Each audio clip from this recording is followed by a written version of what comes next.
মন ভোলানো গল্পের আজকের নিবেদন রবীন্দ্রনাথ ঠাকুরের একটি শিক্ষামূলক গল্প তোতা কাহিনী। গল্পটা সবাইকে পুরোটা শোনার জন্য অনুরোধ রইল। আর গল্পটা শুনে কেমন লাগলো সেটা কিন্তু কমেন্ট করে জানাতে ভুলবেন না। আর আত্মীয় পরিজন বন্ধু বান্ধবদের সাথে শেয়ার করতেও ভুলবেন না।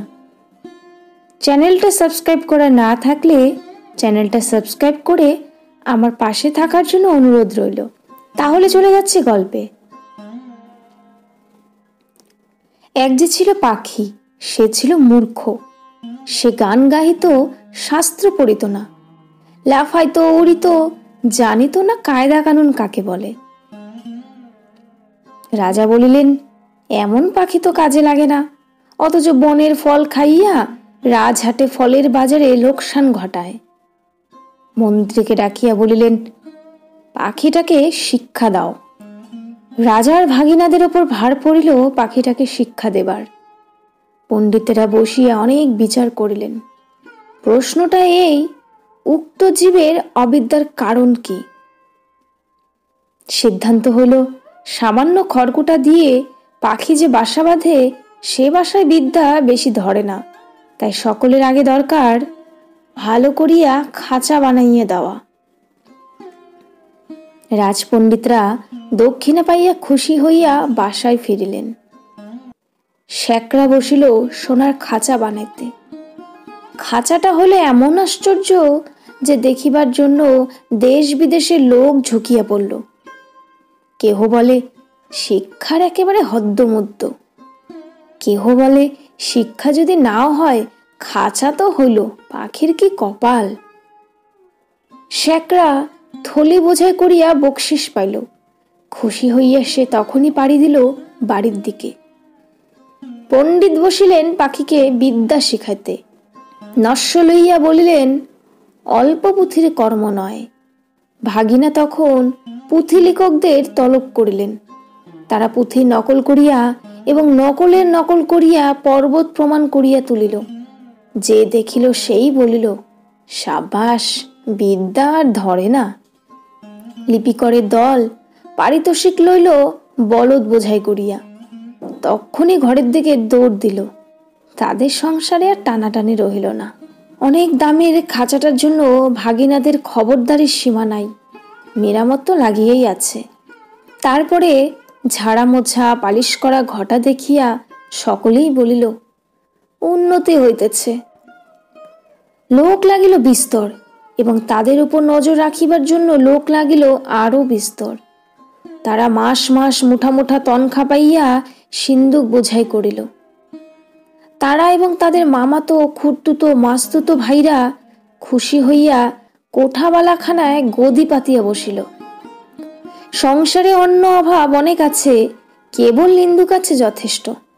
তারা বলিল, খাঁচাটার অনেক উন্নতি হইতেছে, কিন্তু পাখিটার খবর কেহ রাখে না। কথাটা রাজার কানে গেল। তিনি ভাগিনাকে ডাকিয়া বলিলেন, ভাগিনা, কি কথা শুনি?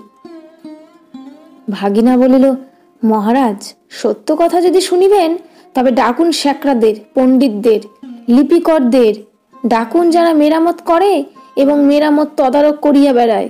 নিন্দুকগুলো খাইতে পায় না বলিয়াই মন্দ কথা বলে। জবাব শুনিয়া রাজা অবস্থাটা পরিষ্কার বুঝিলেন। আর তখনই ভাগিনার গলায় সোনার হার চড়িল। শিক্ষা যে কি ভয়ঙ্কর তেজে চলিতেছে রাজার ইচ্ছা হইল স্বয়ং দেখিবেন। একদিন তাই পাত্র মিত্র অমাত্য লইয়া শিক্ষাশালায় তিনি স্বয়ং আসিয়া উপস্থিত। দেউড়ির কাছে অমনি বাজিল শাক, ঘণ্টা, ঢাক, ঢোল, কাড়া, নাকাড়া, তুড়ি, ভেড়ি, দামামা, কাশি, বাঁশি, কাসর, খোল, করতাল, মৃদুঙ্গ, জগঝম্প। পণ্ডিতেরা গলা ঝাড়িয়া টিকি নাড়িয়া মন্ত্র পাঠে লাগিলেন। মিস্ত্রি, মজুর, শ্যাকরা, লিপিকর, তদারণজ্ঞ বেশি আর মামাতো, পিস্তুতো, খুড়তুতো এবং মাস্তুতো ভাই জয়ধ্বনি করল। ভাগিনা বলিল, মহারাজ, কাণ্ডটা দেখিতেছেন? মহারাজ বলিলেন, আশ্চর্য, শব্দ কম নয়। ভাগিনা বলিল, শুধু শব্দ নয়, পেছনে অর্থও কম নাই। রাজা খুশি হইয়া দেউড়ি পার হইয়া যেই হাতিতে উঠিবেন, এমন সময় নিন্দুক ছিল ঝোপের মধ্যে গা ঢাকা দিয়া। সে বলিয়া উঠিল, মহারাজ, পাখিটাকে দেখিয়াছেন কি? রাজার চমক লাগিল। বলিলেন, ওই যা, মনে তো ছিল না, পাখিটাকে তো দেখা হয় নাই। ফিরিয়া আসিয়া পণ্ডিতকে বলিলেন, পাখিকে তোমরা কেমন শেখাও তার কায়দাটা দেখা চাই। দেখা হইল, দেখিয়া বড় খুশি। কায়দাটা পাখির চেয়ে এত বেশি বড় যে পাখিটাকে দেখাই যায় না, মনে হয় তাকে না দেখিলেও চলে। রাজা বুঝিলেন আয়োজনের ত্রুটি নাই। খাঁচায় দানা নাই, পানি নাই, কেবল রাশি রাশি পুঁথি হইতে রাশি রাশি পাতা ছিঁড়িয়া কলমের ডগা দিয়া পাখির মুখের মধ্যে ঠাসা হইতেছে। গান তো বন্ধই, চিৎকার করিবার ফাঁকটুকু পর্যন্ত বোঝা। দেখিলে শরীরে রোমাঞ্চ হয়। এবারে রাজা হাতিতে চড়িবার সময় কানমলা সর্দারকে বলিয়া দিলেন, নিন্দুকের যেন আচ্ছা করিয়া কান মলিয়া দেওয়া হয়। পাখিটা দিনে দিনে ভদ্র দস্তুর মতো আদমরা হইয়া আসিল। অভিভাবকেরা বুঝিল বেশ আশাজনক। তবু স্বভাব দোষে সকালবেলার আলোর দিকে পাখি চায়, আর অন্যায় রকমে পাখা ছটফট করে। এমনকি এক একদিন দেখা যায় সে তার রোগা ঠোঁট দিয়া খাঁচার শলা কাটিবার চেষ্টায় আছে। কোতোয়াল বলিল, এ কি বেয়াদপি। তখন শিক্ষা মহলে হাপড় হাতুড়ি আগুন লইয়া কামার আসিয়া হাজির। কি দমাদ্দম পিটানি! লোহার শিকল তৈরি হইল, পাখির ডানাও গেল কাটা। রাজার সম্বন্ধীরা মুখ হাড়ি করিয়া মাথা নাড়িয়ে বলিল, এ রাজ্যে পাখিদের কেবল যে আক্কেল নাই তা নয়, কৃতজ্ঞতাও নাই। তখন পণ্ডিতেরা এক হাতে কলম, এক হাতে সরকি লইয়া এমনই কাণ্ড করিল যাকে বলে শিক্ষা। কামারের পসার বাড়িয়া কামার গিন্নির গায়ে সোনাদানা চড়িল এবং কোতোয়ালের হুঁশিয়ারি দেখিয়া রাজা তাকে শিরোপা দিলেন। পাখিটা মরিল।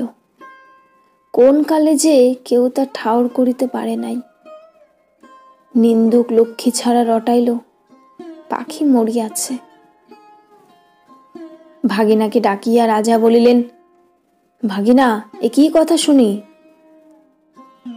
ভাগিনা বলিল, মহারাজ, পাখিটার শিক্ষা পুরা হইয়াছে। রাজা শুধাইলেন, ও কি আর লাফায়? ভাগিনা বলিল, আরে রাম! আর কি ও ওড়ে? না। আর কি গান গায়? না। দানা না পাইলে আর কি চেঁচায়? না। রাজা বলিলেন, একবার পাখিটাকে আনো তো দেখি। পাখি আসিল, সঙ্গে কোতোয়াল আসিল, পাইক আসিল, ঘোড়সওয়ার আসিল। রাজা পাখিটাকে টিপিলেন। সে হা করিল না, হু করিল না। কেবল তাহার পেটের মধ্যে পুঁথির শুকনো পাতা খসখস গজগজ করিতে লাগিল। বাহিরে নব বসন্তের দক্ষিণ হাওয়ায় কিশলয়গুলি দীর্ঘ নিঃশ্বাসে মুকলিত বনের আকাশ আকুল করিয়া দিল।